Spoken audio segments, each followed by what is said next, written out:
All right, Coach. Appreciate you giving us a few minutes. I just want to let's first start with what have you learned about your team through the first two matches on the road that maybe you didn't know going into the opener at Purdue.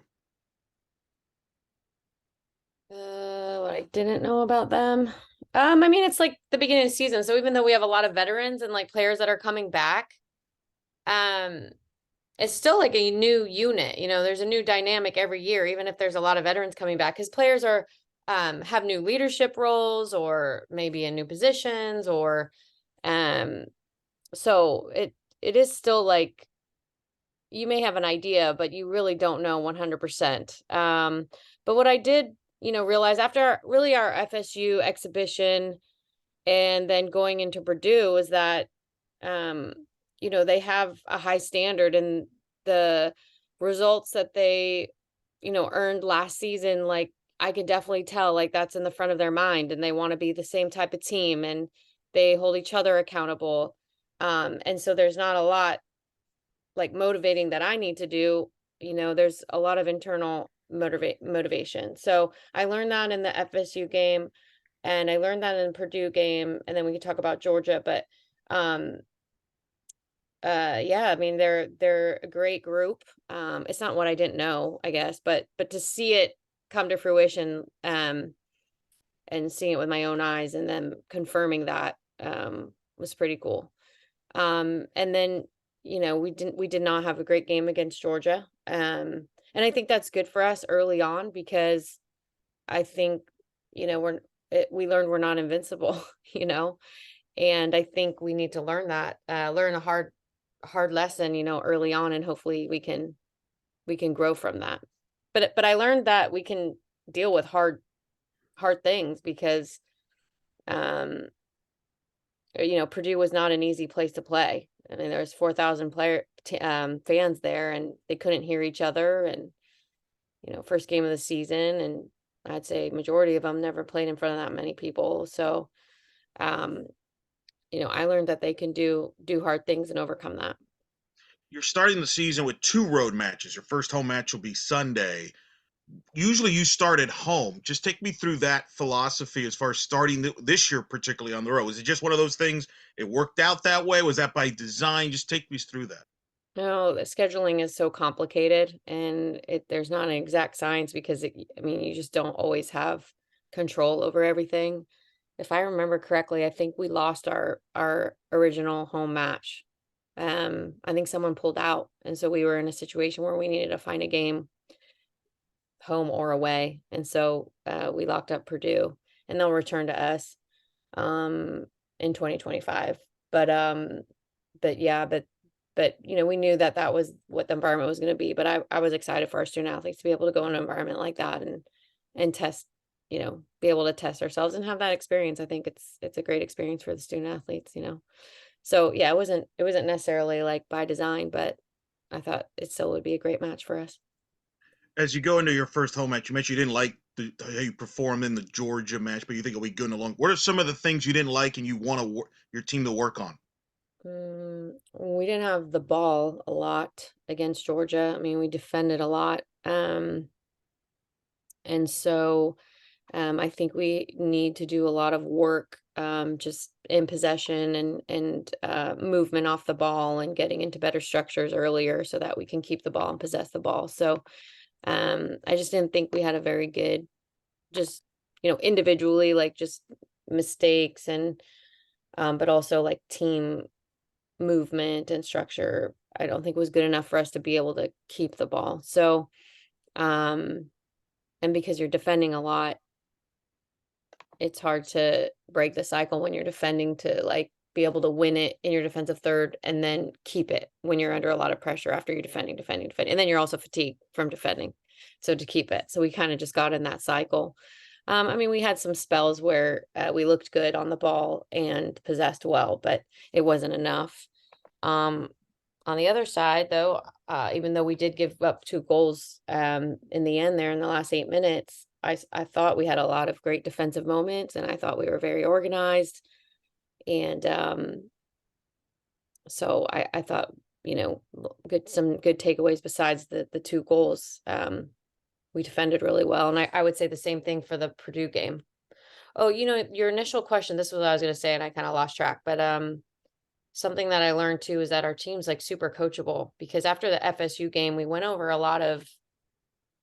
know, we went over a lot of things that weren't very good, and, we go over game review, and we do video, and, um, they take feedback really well, and they've been able to implement and execute, and so on the defensive side, we've grown a lot in only a few games. So that's something I learned is that we've been very coachable and have had a lot of growth. Coach, you've talked about how every team has its own dynamic, even if of several veterans are returning. But this is a team like the first team post this, recruiting class of like Kristen Scott, Matilde Kack, Daria Rajai that had really stuck together this whole time. So how is this year's team dynamic different from last year's? I mean, just personality, like you have new leadership. So we have four captains, and Carol's still here, so she was a captain last year, so she's still a captain, and you have we added three new captains, so there's four altogether. So you have Olivia Lewis, Talia, Carol, and Ariel Young, and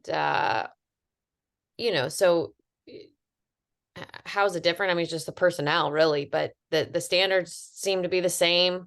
The mentality is the same, like as far as what I've experienced. They're it's hard to be mad like after a loss when you could just tell they feel it.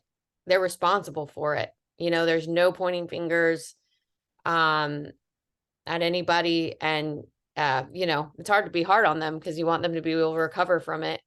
And when they're taking it so hard themselves that they should have been better, we're all in it together. Like they had that attitude. We had that last year too. But I don't really know, Bryson, like how different we are besides like the personnel, you know. Well, speaking of that personnel, you brought in Chloe Netzel from Xavier, who's had some solid standout moments in these first couple of games. You also brought Mo O'Connor over from Ole Miss, who some of the teams are familiar with because you played Ole Miss last season. So can you just talk about some of these new additions to the team and who has really stood out to you as early on in their first season as a Knight? I mean, Chloe really just got here. So to not have the spring with us and just to come in and, help us be effective in two of the games so far has been great. So I'm not surprised. I mean, that's why we wanted her to be part of our teams. We thought she can help us in the attack. So I'm not surprised, but she's been effective already, like very quickly. Again, she's super coachable. She's really open, wants to learn our system and, what our, expectations are and what habits she needs to, work on to help the team be successful. She's very team oriented and selfless. So she's a great addition. Mo, you mentioned Mo. Mo's actually hasn't been playing. She's dealing with an injury, so I'm not sure if she'll win, and she's TBD. So that's been a big loss for us in depth. So who do you think is in position to really break out this year? Whether it's somebody new or a returner, who's in a position to really break out? I don't know. I think it's still open. I obviously Dayana's coming back. Sometimes takes her a while to get going again, but she did score a great goal with Chloe's help, against Purdue. But we're gonna help Day, like, stay focused and but she obviously has a lot of tools, and we hope we can get the best out of her again this year as we did, last year. But I think we have solid players all around. So as far as like standout, I'm not sure. I think I guess we'll find out. I want to ask you about the midfield because I know you got a lot of questions about replacing Kristen Scott before the season, but I want to ask you about replacing a player like Daria, I thought was a genius when it comes to possession and making the right decisions, the right passes. How do you feel about your midfield? You don't replace a player like Daria, but how do you feel about your midfield overall, and who could take some of that kind of role, that those intangibles that a Daria brought? Yeah, I mean, I think Talia's already done a really good job. If you've watched us play, like she's done really well and taken on that role. And Daria wasn't, there's different types of sixes, like defensive center midfielders, and Daria wasn't a ball winning midfielder, right? She was in possession, on the ball, controlled the game, set the tempo, and Talia has the same qualities. Daria had to learn a lot about defending and positioning, and she ended up taking on that role and grew so much in that area. And Tal's been watching Daria do that, and has really embraced the role in possession, out of possession. So I think Tal's doing really well. She's played 2 90-minute games, and or she was got close to 90 against Purdue. Played 90 against Georgia, but yeah, I think Talia is in a good position there. And then, we have like a Annika who started the season. She was starting for us, I think, in the beginning of last year, and then had an injury. So we have her back, and she did well against Georgia. The youngster, Polly Watson didn't get a ton of time last year as a freshman, but now she has a year under her belt and understanding. So we actually have a lot of options. And Katie Bradley, who's more attacking, I would say, but she's taking on more defensive responsibility as well. So I think in the midfield, we actually have pretty good depth. And I think we can overcome, the loss of Daria there.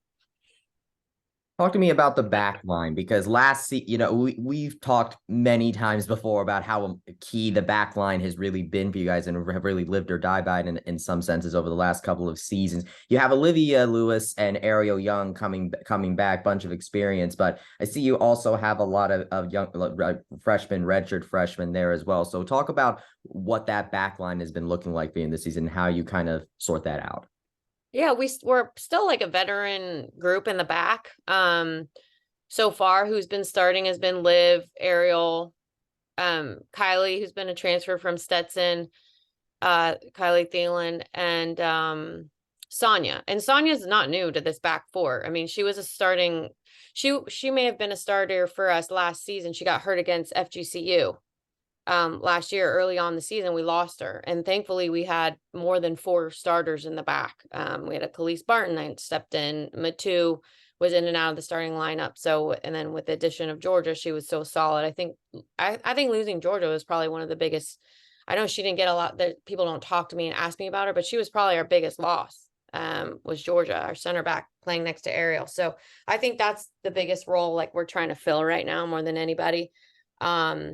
But like I said, I think that the team's super coachable. So we got Sonia back. Kylie's stepped in next to Ariel. And so there's just a lot of learning going on right now, and understanding each other's partnership. And there's so much synchronization that has to happen with the back four. So there's just a lot of coaching there. But like I said, that they've grown the most, and they're taking in a lot of feedback and a lot of information. And I just see, their growth each session, training session, each game. And so I feel good because of how their mindset is. But yeah, we gotta keep growing there, because we had a few mistakes in the last game. So but we'll get there. But yeah, that's how it's looking right now. But I think Jess McCullen, she didn't get any playing time last year, but she's I don't know if she considered a redshirt freshman, but this is her second season with us. And, she's training there a lot. So, because we need to have more depth in the back. And so, I'm hoping we can get Jess into the mix there some too. How do you feel about your forwards and your attackers so far? And what you see, obviously, you got Diana leading the way there, but you have others there. How are you feeling about the ones so far? Yeah, I think it's still like open, right? Like, you've got Dayana, and Chloe's done well, and we started her in this last game. Ellie Moreno is still around, and I know we lost her for part of the season last year. And she's just like a workhorse, like she's like a machine. She never stops running. But we need her to make an impact and score goals for us. So those 3 are up there. We've got Mia Seno, who we haven't talked about much. She can play. We have a lot of versatile players where, Mia can play as a 9, and she can also play in the midfield. we've been playing Maggie Jenkins, who hasn't really been a starter for us. But she's just a different type of 9 for us. She sets play really well, is really good positioning, and in front of the goal, she's very good. So we just got to help her get in front of the goal, get her in opportunities, goal scoring opportunities. But so we have a lot of options, I think, up top. Then you got some youngsters I think we can like throw in there, but not necessarily like starters yet. But hopefully we can get some of these youngsters some experience this year coming off the bench and playing up top. You mentioned Mia Senho. I'm so impressed with her maturity. She was in a media availability before the season. She was asked about the expectations and the conference, preseason picks, and how does and she said, we watched the World Cup and how it was anybody's tournament, that anybody could beat anybody on it, and the results proved that out. That was a big thing they learned from the World Cup. Just speak about what I'm fascinated about. Speak about her maturity and the fact that here's a situation where you're at the World Cup and your team though is learning good, bad, and different of all the results that happen in the World Cup, and now they're taking that in and using that to their own experience.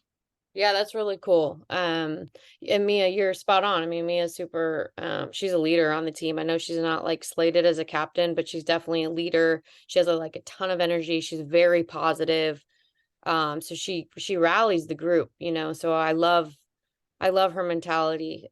She also is someone who, well, of course she's very selfless, but also she takes everything to heart, like win, lose, like, she feels responsible. And if you have a team full of those type of people, like you're in a good place, so, she's a leader in that.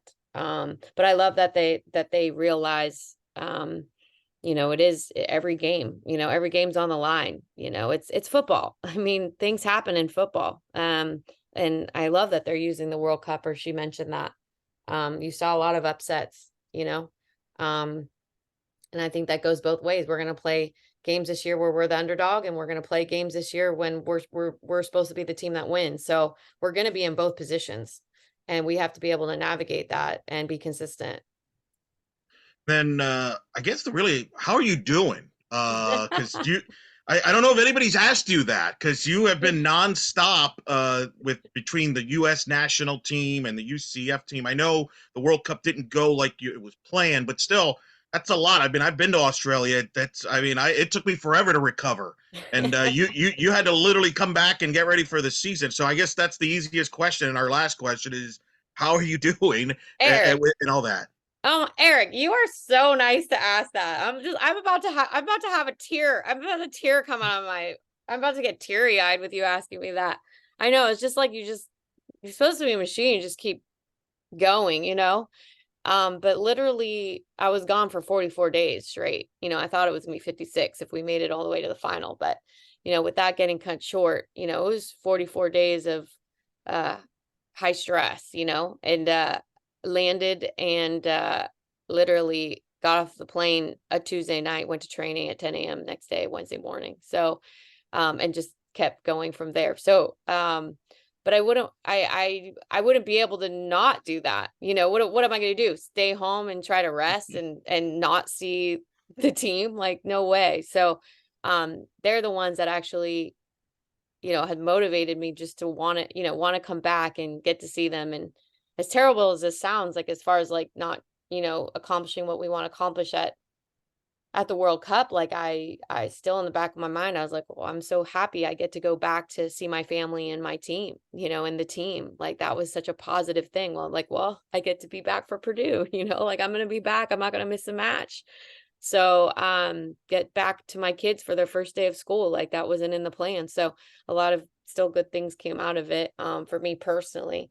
But yeah, but thanks for asking her. I mean, it's hard, but like I'm focused. Like it just you just move forward, and I love this team so much that it doesn't feel like work. This is exactly where I want to be and what I want to be doing right now, and I get to do it with my husband. So I'm actually look back and think, gosh, like, do I really get paid to do this? Like, this is amazing. Yeah.